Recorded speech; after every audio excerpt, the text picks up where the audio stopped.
इस ग्राफ को देखिएगा कैसा बनेगा उससे आराम से देखिए। पहले ग्राफ देखिए जैसे हम बनाते हैं उस तरह से बनाने आप लोग भी सीखिए कि नहीं कि देखते हैं कि जैसे बुझाता है वैसे ही आप लोग भी सीख लेते हैं। देखिए ये बोर्ड पर एक्चुअली बन रहा है, हाथ से बना रहे हैं तो थोड़ा बहुत दाएं बाएं हो सकता है, लेकिन पूरी तरह से आप गलत नहीं बना दीजिएगा। ये जो बनेगा देखिए ग्राफ जब आप बनाने सीखिएगा तब ना अच्छे अच्छे बिल्डिंग आप बना सकते हैं। जब ग्राफ ही जब नहीं बनाने आएगा तो आप बिल्डिंग का नक्शा कैसे बनाइएगा। ये देखिए ये ग्राफ कुछ ऐसा है। ये जो आप देख रहे होंगे पॉइंट, ये जो पॉइंट जो है ये वाला ये 1,1 है। क्या है ये 1,1। और इधर से जब हम लोग लेवल चलेंगे तो ये जो पॉइंट जो होगा वो -1,-1 यानी ये भी -1, ये भी आप जानते हैं भली भांति से -1 है। आप ध्यान से इस बात को जब देखिएगा तो आप देख रहे होंगे कि ये वाला बात मेरे पास क्या है, y एक्सिस है और ये x एक्सिस है। x वाला पर भी आप देख रहे होंगे कि कहीं टच नहीं किया है, यानी किया टच, और x वाला पर भी देखिए टच नहीं किया है। ये y वाला पर भी टच नहीं किया है, x वाला पर भी टच नहीं किया, मतलब x एक्सिस और y एक्सिस को कुछ छुआ तक भी नहीं है, एकदम इसके नजदीक है। आप देख रहे हो कि ये y एक्सिस है ना, ये इसको मान लीजिए आप देना चाहते हैं तो y डैश है, लेकिन इस एक्सिस को y एक्सिस को कहीं टच नहीं किया है ग्राफ, अब x एक्सिस को भी ये टच नहीं किया है ग्राफ। सोच लीजिए यानी कि ये बात क्या होता है, ओरिजिन होता है, यानी 0 0 होता है, यानी 0 इस पर सेटिस्फाइड नहीं है। अब आप गणित में देखे होंगे कभी कि अगर 1/x मेरे पास फंक्शन है तो इस x के जगह पर हम लोग पुट कर देंगे, मान लीजिए अगर 0, तो आप देखते होंगे कि 1/0 क्या बताए थे, यानी सन्नाटा हो जाता है, कोई वैल्यू ही नहीं निकलेगा। जब x ही नहीं किया यहाँ पर सेटिस्फाइड तो y का क्या वैल्यू देगा, कुछ नहीं देगा। उसी तरह से तो है कि y एक्सिस में भी टच नहीं किया है, x वाला में भी टच नहीं किया है, यानी ऑल रियल नंबर पर है, लेकिन एक पॉइंट सिर्फ नहीं है इसमें, कौन सा, 0। तब तो हम लोग लिख सकते हैं द डोमेन एंड रेंज क्या होगा इसमें, तो इस बात को हम लिखेंगे fx = 1/x, यानी r-0 कर लेंगे हम लोग।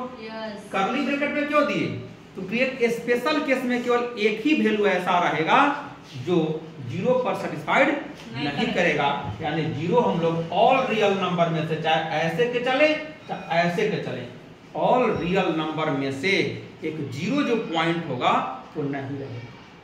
उस बात को निकाल दिया हम लोग। तो ये तो हम लोग डोमेन और रेंज देख लिए। अब ये भी देखेंगे इस फंक्शन के बारे में, ये फंक्शन ऑड फंक्शन होगा कि इवन फंक्शन होगा।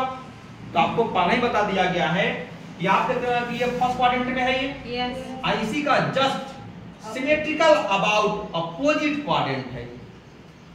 यहाँ 1 है क्वाड्रेंट, फर्स्ट क्वाड्रेंट है ये, और ये मेरे पास थर्ड क्वाड्रेंट है, अपोजिट है कि नहीं इसका। तो आपको बताया गया है कि अपोजिट जब ऐसा बनता है ओरिजिन के साथ साथ तो ये फंक्शन ऑड फंक्शन कहलाएगा। ये तो ग्राफ देख करके यानी कि शेप को हम देखें और पहचान लिए इस बात को, है कि नहीं। लेकिन मैथमेटिकली रूप से हम लोग चेक कर लेते हैं, कैसे बताया चेक करने के लिए कि इस x के जगह पर, इस x के जगह पर हम लोग क्या पुट करते हैं, -x। अगर मान लीजिए x के जगह पर हम लोग -x पुट कर दें तो फंक्शन मेरे पास क्या है, y = 1/x है। तो यहाँ जैसे आप वैल्यू रखेंगे 1/-x तो ये पूरे बात क्या आ जाएगा, -1/x में आ गया। फिर यानी हम अभी तुरंत बात किए कि x के जगह पर -x अगर आप पुट कर देते अगर हैं तो अगर वैल्यू निगेटिव में अगर आ जाता है तो फंक्शन क्या कहलाता है, ऑड फंक्शन कहलाता है कि नहीं। तो देखिए निगेटिव वैल्यू मेरे पास आ गया कि नहीं, ये फंक्शन क्या कहलाएगा, ऑड फंक्शन। इस बात को हम लिख लेंगे क्या चीज, this is an odd function. क्या है ये, ऑड फंक्शन। इतना बात समझ में आया कि नहीं, आया। और फंक्शन को आंसर समझ गए, डोमेन और रेंज भी समझ गए, है कि नहीं? ये कैसा है तो आपको इंपॉर्टेंट है ये। अब आपसे पूछा जाएगा ये डिफरेंशिएबल है सभी पॉइंट पर डिफरेंशिएबल है, लेकिन किस पॉइंट पर नहीं है डिफरेंशिएबल? सिर्फ 0 पर नहीं है, क्योंकि 0 पर ये सेटिस्फाइड नहीं कर रहा है। मान लीजिए अगर कोई आपसे बोल दे इसका डिफरेंशिएशन क्या होगा, y = 1/x।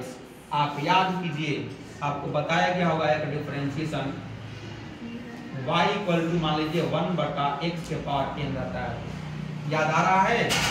dy/dx = क्या बताए थे?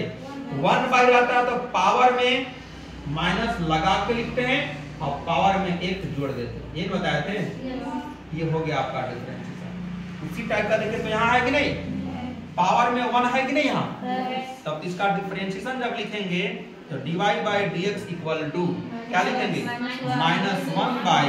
-1/1 जोड़ देंगे तो क्या 2 हो जाएगा कि नहीं, यानी कि इसका डेरिवेटिव भी मेरे पास आ गया। आपको ये भी बताया गया है कि जिस फंक्शन का डेरिवेटिव होता है यानी कि डिफरेंशिएबल है तो वो फंक्शन इंटीग्रेबल भी है, यानी कि इसका इंटीग्रेशन भी देख लेंगे हम लोग तुरंत। अगर मान लीजिए इंटीग्रेशन देखेंगे तो ये 1/x dx है। आप तुरंत देखिए 1/x किसका डेरिवेटिव होता है? 1/x किसका डेरिवेटिव? लॉग का। गुड, अच्छी बात है। तो लॉग का होता है ये डेरिवेटिव, तो आपको बताया कि एंटी डेरिवेटिव होता है ये। अगर इंटीग्रेशन आपको लिखना है तो तुरंत देखिए किसका डेरिवेटिव बैठा हुआ है, तो log x का। तो तुरंत लिख देंगे हम लोग क्या चीज, log mod x plus c लिख देंगे, ये आंसर। यानी एक केवल मेरे पास शेप बना, केवल ये शेप ही ना कर बना। अब एक शेप के साथ सारा कुंडली हम लोग निकाल लिए कि नहीं इसका। तो यही ग्राफ पढ़ने से फायदा है।